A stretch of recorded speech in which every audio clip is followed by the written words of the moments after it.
maybe we think we might have a gift. Well, the best way to really, step out and serve in that area, or be a part of an experience that helps you to do that, because I think when we experiment and step out like that, we will discover purpose as well. Welcome to Navigation and Discovery with Cameron Singh. On today's podcast, we have Dr. Kent Ingle and Steve Saccone on the podcast. They recently co-authored and released a book, Made for More, Being Disciples, Making Disciples. So Dr. Kent Ingle is the president of Southeastern University in Lakeland, Florida, and also Steve Saccone is a pioneer in the field of leadership development. So we are going to take a deep dive into the topic, what Made for More is all about, and take a deep dive in what this book is all about. So really hope you enjoy this podcast, and also if you want to find out more about the book and Dr. Kent Ingle and also Steve Saccone, you could go into the podcast description on whichever platform you are listening on. Well, we thank you for tuning in, and I hope you enjoy this episode with Dr. Kent Ingle and Steve Saccone. All right, well, Steve and Dr. Ingle, thank you so much for being on the podcast today. Oh, thank you. Great privilege to have a conversation with you today. Yeah, excited about our dialogue together. Yeah, looking forward to this discussion.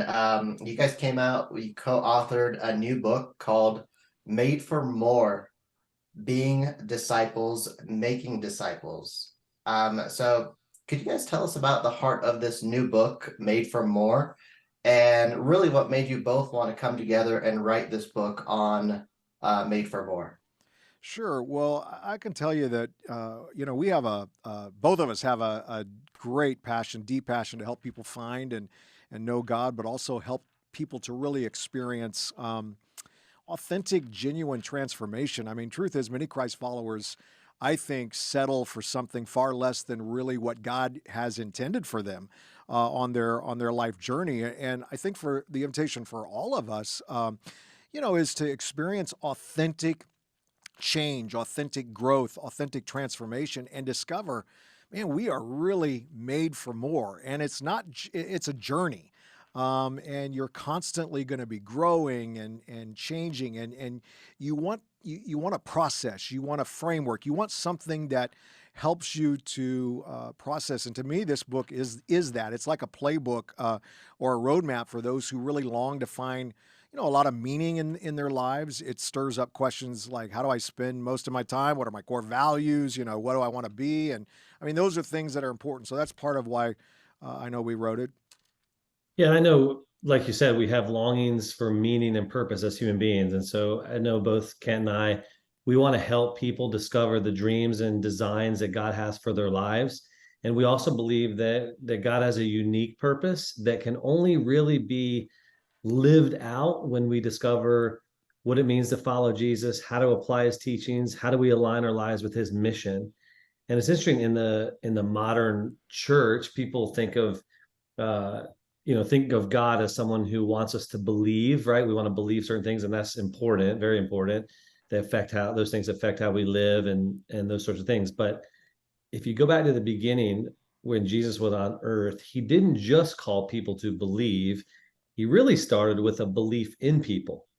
And so Ken and I both have a similar belief in that we believe in people, we believe in their potential to change, but also, as Jesus did, he wants to not only change us, he wants to use us to bring change. So Ken and I's hearts kind of came together around that, and we decided, hey, let's put this book together and give people a roadmap or a playbook, as he said, to help them kind of live that out in a tangible way.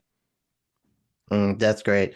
So in this book, you really both talk about how readers need to embrace their God-given potential and really pursue that life of purpose. And we talk a lot about purpose on this podcast, purpose, passion, and calling. So I'd like to hear kind of your perspective on what is purpose, and and this is probably a big question, how does one discover and truly live out their purpose? Yeah, well, purpose is really about understanding the way God designed you. I mean, we are firm believers in that you need to have a foundational understanding of who you are, and the significance of your life and your purpose, and the way God wants to specifically use your unique design. We call it divine design. To further His kingdom and grow more into His likeness, and for someone to find and live out their purpose. I mean, they have to enter into self-discovery, self-awareness, which comes in a variety of forms. I mean, one form that's proven to be effective is utilizing assessment tools to kind of help you, discover and define gifts and personality. You have things like Myers-Briggs and Gallup Strengths Finder, and I mean, so many different. These are tools to help increase self-awareness and again to help discover design. I think another pathway in terms of discovering purpose that I think this book speaks to a lot of is understanding it's important to do things as well. Sometimes we discover our purpose by stepping in to different forms of service or missional activities, and I think a lot of times we learn as we go, and we learn by trial and error, and I think that's important too. That maybe we think we might have a gift. Well, the best way to really step out and serve in that area, or be a part of an experience that helps you to do that, because I think when we experiment and step out like that, we will discover purpose as well.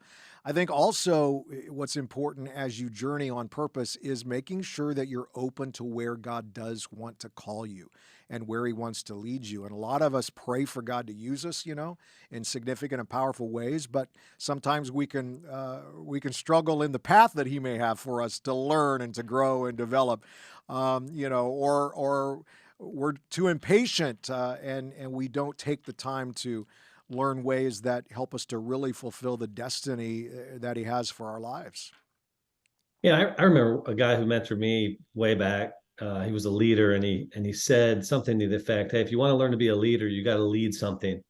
And I think part of discovering our purpose is stepping out and doing something where we might make a mistake, we might not fully know how to do something, or maybe we don't fully know who we are. I mean, that's kind of all of us, right, to some degree. But we're in discovery mode, and so I coach my son's travel baseball team right now, and I tell the kids, I said, sometimes the best way to learn is through mistakes, right? It's the pain of the mistake that your urgency level for wanting to know how to do something right, suddenly goes way up, right? Oh, I can't throw a strike or whatever. I can't hit a baseball or curveball. It's like, all right, suddenly you start asking questions. And I think purpose in a lot of ways is like that, where it's like, yeah, like what you were saying, Ken, it's like we try different things, we experiment, we step out, we try to use a gift, or maybe see if we have a gift. Maybe we realize we're not a speaker or a leader or a whatever. But it's in the process of making mistakes and stepping out that we discover a lot of that. Yeah, I think what happens is I really like the title here, "Made for More," is you're encouraging readers that you are truly made for more. And I think what often hinders people going and moving towards what they're really called to in terms of their purpose is that fear of stepping out into the direction that they're called to. And I've experienced this too. And it takes a lot to take that first step. And I think it often, what I've seen my peers do is they almost limit themselves based on their circumstances. Like, I'll never become that pastor, or I'll never become that lawyer, or whatever it is, because they're so afraid of just taking that first step and trying it out and seeing what happens, or giving it a go. Yeah, it's interesting. The most frequent command in Scripture is "fear not." The promise that follows that shows us how to overcome fear is almost always, why fear not? Because He says, "I am with you. I'm with you." How do we overcome fear? We live in that truth that God's with us and He walks with us. And I've always believed when you're trying to seek out His divine, design, and really discover how you're made for more, you can't make wrong decisions, because you're stepping out and being courageous, and you're not afraid, because God is with you, and He's gonna, let's say you go a different direction, maybe He thought you might not need to go, and He'll fix that. Don't worry about it. But you want to step out and not be afraid. It's important for us to learn to be comfortable with the uncomfortable in discovering how we're made for more, for sure. Yeah, and I think that we all, as human beings, we sort of have a drift into a fearful state of mind. I mean, maybe it ebbs and flows, but we all get different fears, anxieties, call it different things. I know for me, really practically, um, there's a sense in your mind that there's these audio tracks, is how I think about it, that kind of run in your mind, and you fear, I don't know, you're not strong enough, big enough, capable enough, or whatever. And I think part of what we have to lean into is, instead of allowing those thoughts to dominate our mind or even our heart, our life, I think of the focus to be on gratitude. So maybe it comes out through our prayers or thinking. So we say, God, I fear this, you name the fear. I fear this thing I'm about to do, or I need to do, because I'm not going to be good, or I'm not going to do it well, or somebody's going to think something of me, or whatever it is. And you begin to change your mindset. It's a formational process. So, sometimes we just want to push our fears away, shun them, pretend they're not there, rather than embrace the fear, name the fear, pray through the fear, and move toward gratitude. Something like, thank you, God, that you've given me unique abilities. You haven't given me all the abilities, but you've given me unique strengths and abilities, and you've blessed me with a distinct purpose. So I'm going to live my life oriented that way. And I pray things like, help me see opportunities to step into even when I have fear, and then give me the courage to step out, to do that thing that's hard for me to do, to start to even think differently about it. So I think a lot of the fear, overcoming of the fear, is in the mind. That's where at least it starts, and then it moves into action and even prayers. Hmm. And I think when people do step out in faith and they go for that next thing and they give it a go, and then it doesn't work out, and there's a lot of discouragement that comes in, and a lot of letdowns that come with it. And so how does one, like, even or just overcome that? They took that first step of faith to go in the direction that they thought they were called to, and it didn't work out. Like, how does one get out of that discouragement? Yeah, for me, and many times in my life, I've stepped out in an area that I didn't know for sure, but I did, and then I realized that's not really my gifting and everything. I think for me, it goes back to I got to trust God. He's gonna open the right door. And what's been fascinating to me is when I did get to a point where I realized this, that uh, something opened up that allowed me to step into an area that was all about my gift and passion. And so I think it's just you have to learn that. So it's ebb and flow, and it's a lot about trust. I mean, you gotta lean on God in the process, but to me, again, the most important thing is to make sure that you are building ways, systems, relationships, things like that that will help you on that journey to overcome any sense of discouragement or any sense of I'm stepping, maybe you feel like maybe you're kind of retreating in the process. But that's okay. It's all a part of learning and growing and developing. The key thing is we're always staying in tune to wanting to serve God's purpose in everything we do. And so that's, for me, that's kind of how I've navigated in the sense of trust. Yeah, that's good. And I think sometimes we make the wrong conclusions after we, can't remember how you said it, Cameron, but after we failed, right? We took a step maybe. I mean, I think when I was in college, there was a guy who challenged me to lead a small group. And I, on the one hand, invited a bunch of, I was playing baseball, so I invited a bunch of baseball players to the group. Almost all of them were not Christians. I think there was about 10 of them that came. I started leading the group, and he took over about halfway through. That means you are failing. I need to step in. Right. So it's like, but if I would have concluded I should never be a small group leader or never lead people or disciple people, it's like, that's the absolute wrong conclusion. It's like, instead, it's like, oh, hey, go, well, with what Ken just said, kind of a learning posture is like, no, this is a learning moment. That may or may not be what I'm called to do in the future, but let's make the right conclusions. Let's extract what happened there. Why did that not go so well? And then learn from it. And I don't know, my life is kind of always a sense of learning. There's always things that don't go. I mean, every talk that I give, I walk away going, "Oh, I should have done these 7 things differently." Right. It's like you don't ever quite get everything right. That's kind of how I view it. Maybe you guys do. I don't. But it's like I'm always learning. And I used to like get upset with myself so much, like self-critical, right? It's like just live in the moment. You're going to mess up, embrace that, let go of your ego. It gives you a little bit of humility along the way, and then go, God, what do you want to do through that? What do you want to teach me through that? And bring other wise people into the mix. And man, you're on your way. Mm. Yeah, and Dr. Engel, you touched on something good. It's talking about relationships and having the right relationships. And I think that's really important when we're talking about discipleship, being disciples, making disciples, is having the right relationships, surrounding yourself with the right community. So what's the importance of being surrounded by the right people and being in the right community so that you continue moving in the direction that you're called to truly live out your purpose? Yeah, I mean, absolutely important that you develop relationships with people who can come alongside you and encourage you and challenge you and observe things in your life that maybe you have never observed or realized. And I had a mentoring pastor who taught me about self-awareness early on in my life, and taught me about self-management early on, and taught me how to connect with who I am, and so that I can recognize, the right opportunities that come along that really kind of fit, the way I feel like God created me. And he always said this, and I've every opportunity that's come before me, he said, follow your passion. What is going on right now that you are extremely passionate about?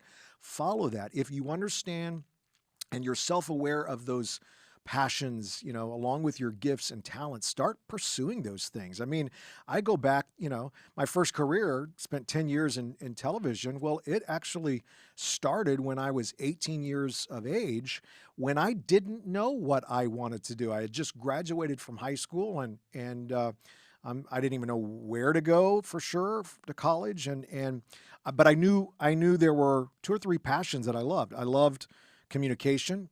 Just something about that was fascinating to me, especially in the broadcasting field.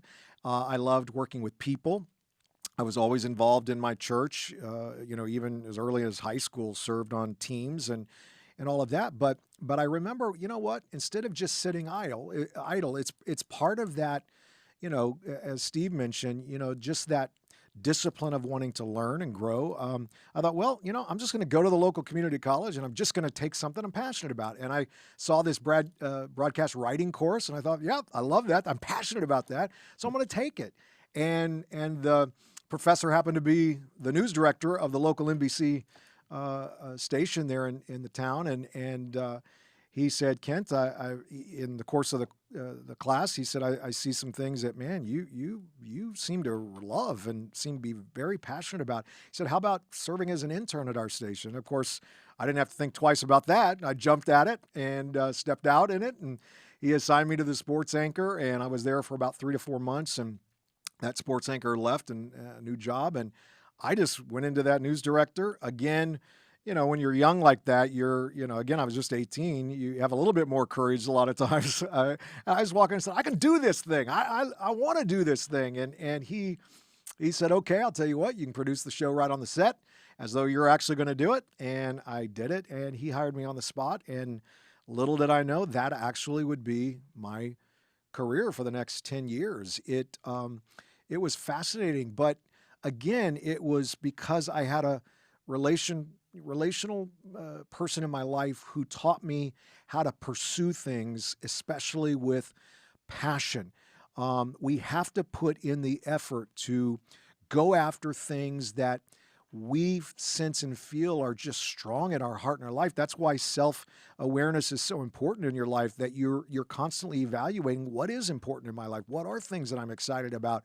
Because that is a signal of how God may want to unfold opportunity and do things in your life. So relationships are extremely important. You want to make sure you have someone in your life all the time, no matter what age you are, and no matter what role you're in, go after it. I remember when I became president of Southeastern University, I'd never been a president before. And it was pretty intimidating, also pretty intimidating to follow a very charismatic president before me. And, I'm stepping into this, university that has been on a great, trajectory. And so what I did was I went after a mentoring president, a relationship that I could develop. It happened to be John Wallace, the president of Azusa Pacific at the time, and John said, "Yeah, I would love to do that." And I would go out and visit him, and he came to our campus, and he taught me a lot of how to be a good president, to follow the unique passions in my life so that I could uniquely serve as president of this university. So relationships are very significant in discovering purpose. Yeah, that makes me think of kind of a different thing, but it intersects. I mean, the mentoring president did what I was about to kind of comment on, a really simple but profound thing in life when it comes to meaningful relationships. And it's simply be genuinely interested in people. And it's like, okay, that sounds really simple, but how many people do you know that are genuinely interested? So I have a long list of people. Ken is on that list too, who've been genuinely interested in me, my life, my story, what's happening. You ask questions, you ask a follow-up question. I've had mentors, several that have come alongside me, and it's like they cared about me and my life and asked me what's really going on. No, really, what's going on? And they sat with me and took time, just like the mentoring president did with Kent. I have, a guy named Marty who sat with me and believed me. He was a pastor that kind of put his arm around me when I was in college and had just come to faith and started offering me opportunities to preach and lead, and just called things out of me. And I think of somebody, Cheryl, who was genuinely interested in me. She was the intern director in my master's program, who sat there with me every other week and asked kind of the deeper soul. She was like a spiritual director, counselor type. And she helped me unlayer like family history, brokenness, emotional health, all those kinds of things that help lead me toward, growth and health, and on it could go. But to be genuinely interested in somebody, from a mentor to a mentee, but just in relationships in general. And often those are the people in life that they shape and form you, but they also benefit you, and hopefully you benefit them. And so those things are critical to life and being human, but also critical to the faith journey and the journey of purpose that we're talking about here. Yeah, I like what you guys said. It's really all about people, because I've seen relationships and encountered relationships where people are looking, oh, what can I get out of this? What can I get out of this? And it's not more adding value to those relationships. And really, it to have the right people around you, it's where you're adding value in both directions, where you're receiving value, but then you're also giving value back, even if it's someone that's well ahead of you, or much older than you, or much wiser than you. I think that's really important, that you can add value both ways.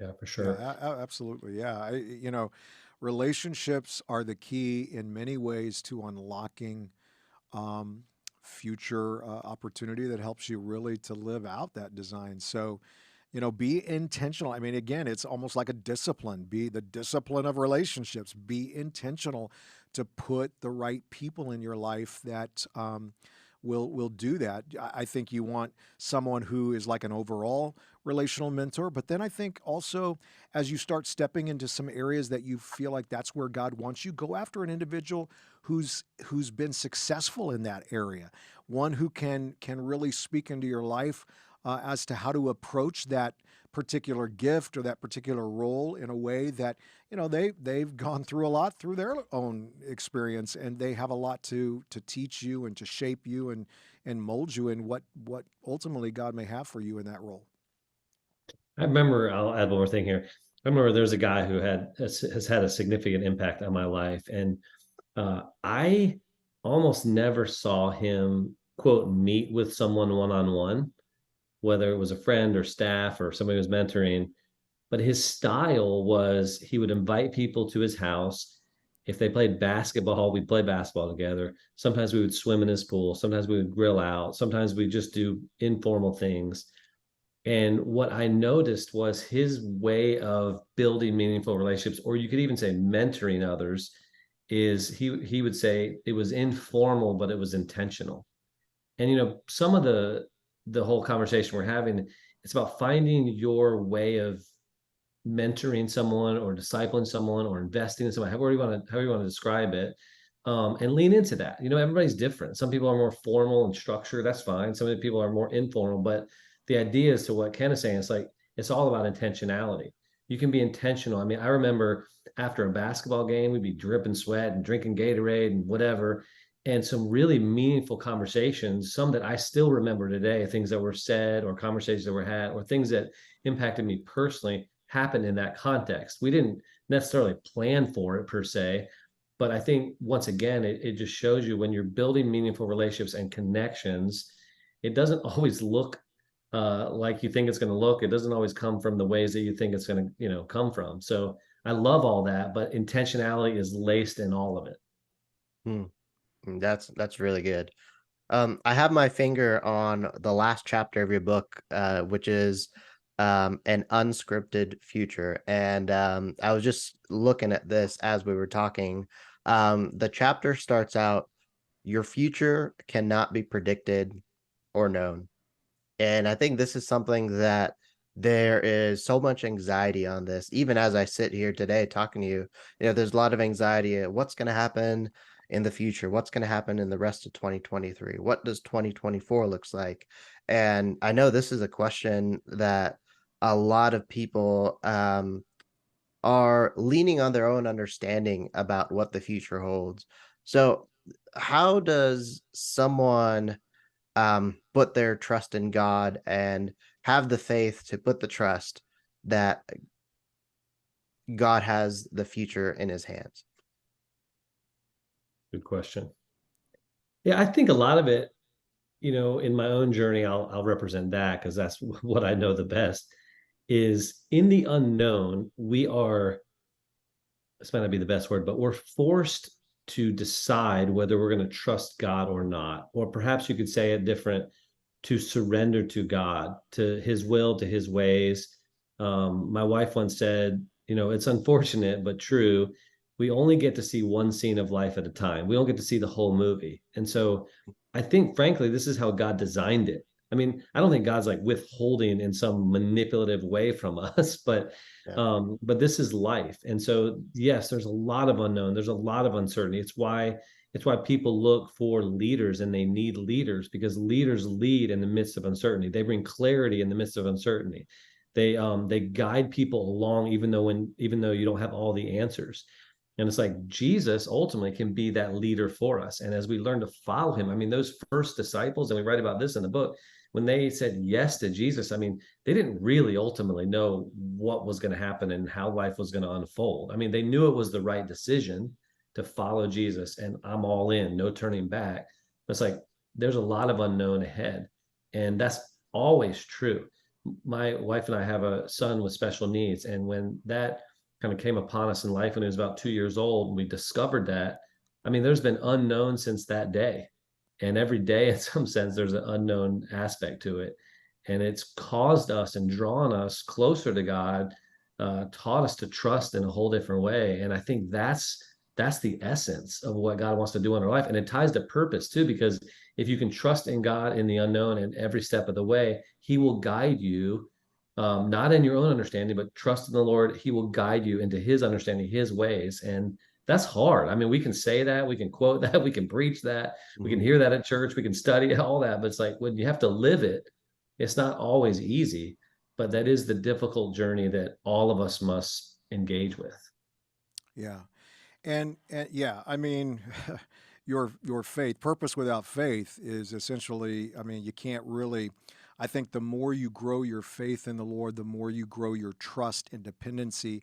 You're able to cultivate the fruit of the Spirit in a way that helps you to understand that this is a journey process. That discovering what you're made for is not you figure it out once and you're done. No, I mean, I look at my own life. My goodness, first 10 years was television sports. The next 15 years was a lead pastor. The next 17 years I've been in higher education. Only God can take somebody on a journey like that from those roles. I could have easily settled in and said, "Well, that's my career for forever, broadcast, and that's for the rest of my life."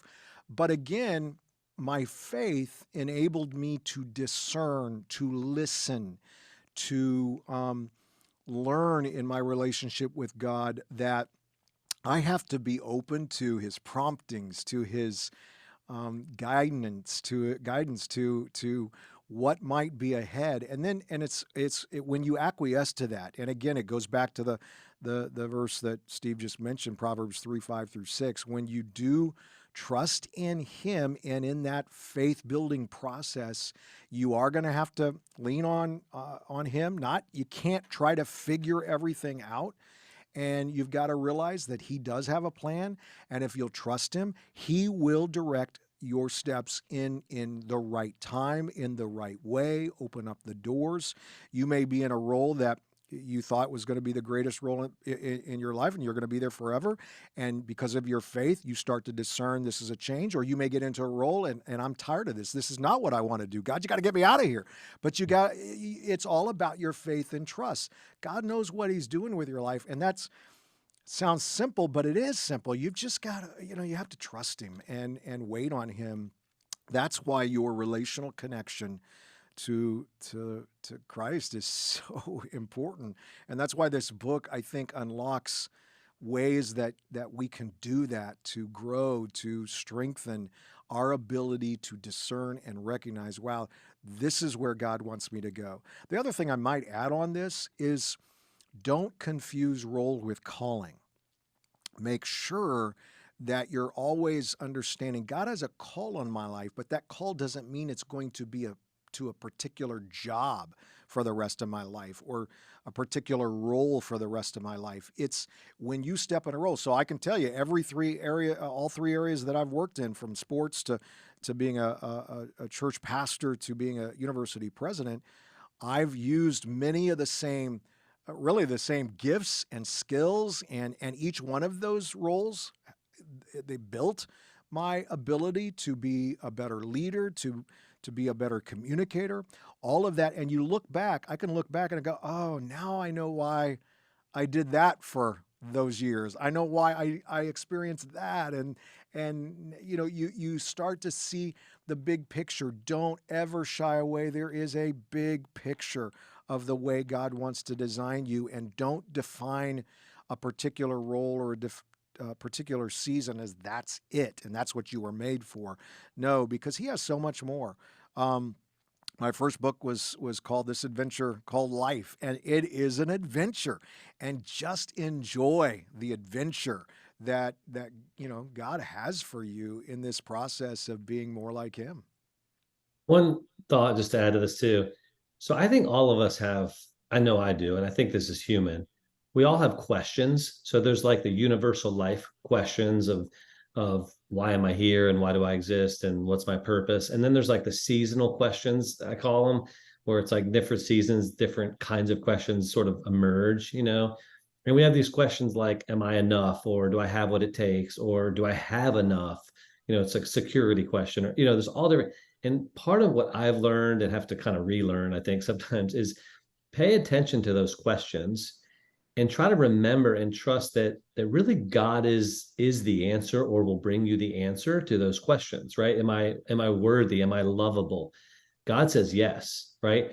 Do I have enough? Well, that depends on who you ask, but no, God says yes, I'm enough, right? And over and over. So what I'm saying is, pay attention to the questions, the universal ones, the human ones. Yeah, those are important, but also the seasonal ones. Like what things are bubbling up, and what do I do with that? Why am I anxious? Why am I fearful? Why am I, aching for purpose? Why do I not feel like I fit in this environment or community or job, or, and just pay attention to those. And I have just found that God ends up leading you through those, not always right away. It's not like He zaps you with the answer today, but it's like in the questions that maybe sometimes lead to other questions that He guide you through your journey. And again, He can be trusted. So you walk with Him through that. Yeah, you guys touched on something great, because I came out of school knowing that, so I work in the aviation field. This is what I was going to do for the rest of my life, and that was it. But No, it wasn't. And it was really hard to really understand that. And Dr. Engel, you said it right, that don't mix your role with the calling, because I thought my role was my calling, but my calling was something else. And to come to a realization of that and really trusting in God that being open that the fact that where you're in might not be where you're going to be in the next 5 or 6 years or whatever that looks like. But knowing that a season that you're in before, you needed to go through that in order to step into this new thing. Yeah, That's good. and That's that's cool, Cameron. powerful. And yeah, Yeah. it's significant part of the journey of Hmm. discovering purpose. Hmm. Oh, awesome. So as we kind of come to a close with this podcast, I really enjoy the format of this book, Made for More, and really the structure that you guys have laid out in this book. Can you explain a little bit about the format to our listeners? And because I feel like it's so unique from previous books that I've read. Yeah, I mean, one unique aspect of this book is that we've provided a good structure process for the reader. I mean, there's 6 chapters. Each chapter has 7 sections with one reading per day, and you'll see that each day has a different focus, but the whole week focuses on the same theme.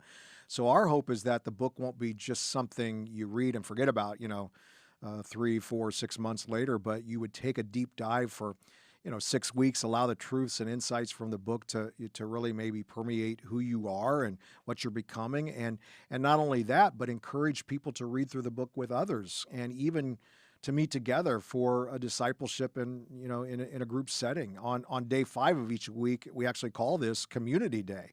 Mhm. So we've kind of created a unique process that will help you in your discipleship growth.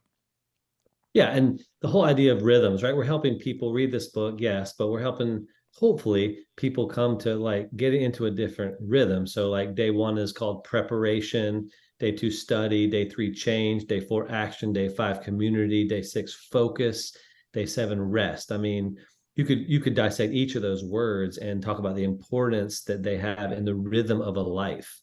And so the book is designed kind of in that sort of vein. You would go through it if you did it every day, 42 days, which we've all read a book every day and not stopped, right? Never stopped halfway through. But it's designed to guide people really intentionally, 10 to 20 minutes a day, depending on the day. And some of it is not just reading, some of it includes things like meditation or resting or centering yourself in a verse or a text of the Bible, but it's formational in the way that we designed it, not just the content of it, but the method of how you go through it. So that's our hope. Awesome. Well, so I guess two parts of this question. How can people get a copy of the book, but also connect with you both and the work that you guys do? Yeah, I mean, they can Well, go to Amazon or anywhere where they buy books. They can go to keningle.com website. Right? You sell it on that yep, website, yep, right, Ken? yeah, Yeah. yeah, we do. And Absolutely. Go to should be SEU. easy I to think it's find. SEU's website has link there too, and yeah. So there's a variety of ways to connect. Awesome. And for those listening for on this podcast, if you go in the podcast description, all the links to purchase a copy of Made for More and connect with Dr. Ingle and Steve would be provided in that. So as we wrap up, final words of encouragement to our listeners.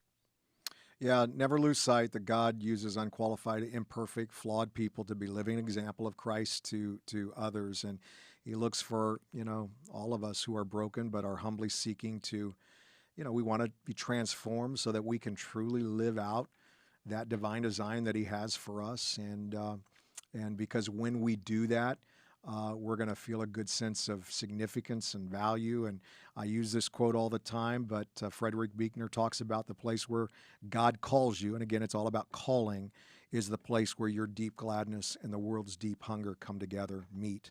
And I think when you are in a journey like that, that's what you're going to get in terms of you're going to get a deep gladness. Man, I'm doing what God made me for. That's good. And I like to tell people, to anybody who's listening, I'll tell you this, that you are pre-great. Okay. And that God wants to lead you into greatness. It may not be greatness like you define it, but it's greatness like he defines it. And it starts with being a servant. And I think there's more ahead for your pre-greatness to become greatness than you can possibly imagine. And if you would trust and lean into following Jesus and trusting his path, his way, his teachings, his mission, you will discover the dreams and God and designs that God has for your life. Mm. Well, awesome. Well, thank you so much for really writing this book. It's been a joy going through it myself, and I've really enjoyed this conversation, and I've learned a lot myself through you guys, speaking with you guys. And thank you for taking the time out of your busy schedules to be on the podcast. Yeah, great privilege, and thank you for the invite. Yeah, thanks a bunch, Cameron. It's been a lot of fun to talk. All right. Well, thank you so much. Well, we thank you for tuning in to Navigation and Discovery with Cameron Singh. If you would like to find more about the Made for More book, you can go into the podcast description on whichever platform you're listening on and find out more, and also you can purchase your copy. Also, if you want to subscribe to this podcast to receive a notification when the next episode goes live, and also take some time to review some of the previous episodes. We've had some amazing guests on since launching this podcast earlier in the year, and hope that this podcast is adding value to your life wherever you're at in your journey. Also, if you have not yet grabbed a copy of my book, Navigation and Discovery, feel free to go to cameronsing.com and find out more about the book and also the different formats that are available for purchase on my website, cameronsing.com. Also, please share anything that you would like to see on this podcast. You can send me an email, singcameron@gmail.com, or go to my website and you'll see my email on there. And thank you so much for tuning in to this episode of Navigation and Discovery with Cameron Singh. And don't forget to subscribe and leave a review. Thank you again.